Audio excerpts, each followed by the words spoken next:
Это вот мы два здания видим. Здание проката лыж и сервис здания.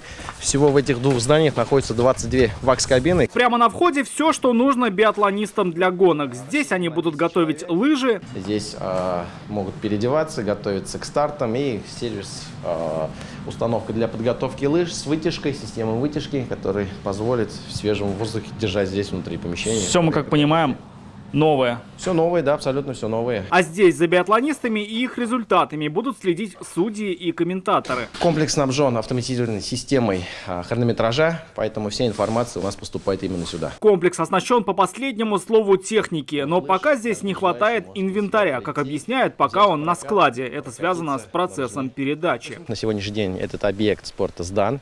Идет процесс передачи имущества муниципальной собственности. И как этот процесс завершится, я думаю, в ближайшее время уже мы откроем этот спортивный комплекс для всех желающих. И, конечно, самое интересное – это трасса, и она полностью готова. Ее длина больше 6,5 километров, то есть если бы мы сейчас пошли по ней пешком, на это ушло бы часа 3, но мы проедем ее немного быстрее на снегоходе, чтобы оценить все то, что ждет биатлонистов при реальных гонках на лыжах. Готовые мишени, их даже больше, чем нужно. Обычно на стрельбище их 30, а здесь поставили 40. Готовые системы искусственного оснежения. Если не будет снега, то она сможет подготовить 3 километра лыжни. Никогда у нас в Татарстане не было подобного рода комплекса. Нам посчастливилось, что и помогло нам федеральное правительство. Такой объект, в общем-то, достаточно приятной близости от города появился.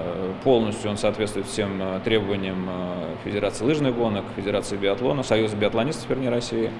Вот, мы прошли гомологацию, полностью соответствует все проведению там тренировочных сборов и региональным соревнованиям. Строился комплекс для татарстанских лыжников и биатлонистов. В республике больше 150 спортсменов, 135 из них дети. Но пока ни один из них на новый комплекс так и не попал, говорят в Федерации биатлона. Говорили, что его сдали еще в октябре, но мы как бы это не чувствуем, потому что мы не можем там проводить тренировки и не можем проводить соревнования. Президент Федерации считает, со сдачи объекта затягивают, потому что он недостроен. Эти кадры он снял лично. Вот в комнате инвентаря протекает крыша, а кабины для спортсменов просто заносит снегом.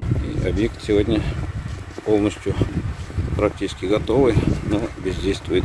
Сейчас, как я узнаю, готовятся документы по передаче Казанской спортивной школе.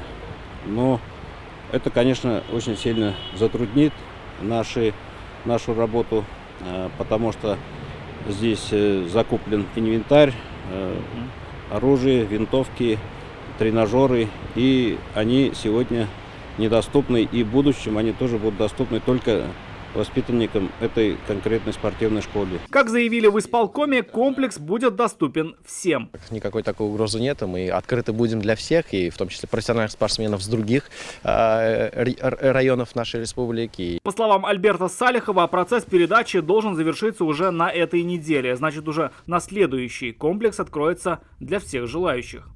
Рамиль Шайдуллин, Марат Зайдуллин, ТНВ, Казань. Закажи рекламу на ТНВ. Телефон в Казани 5 705 100.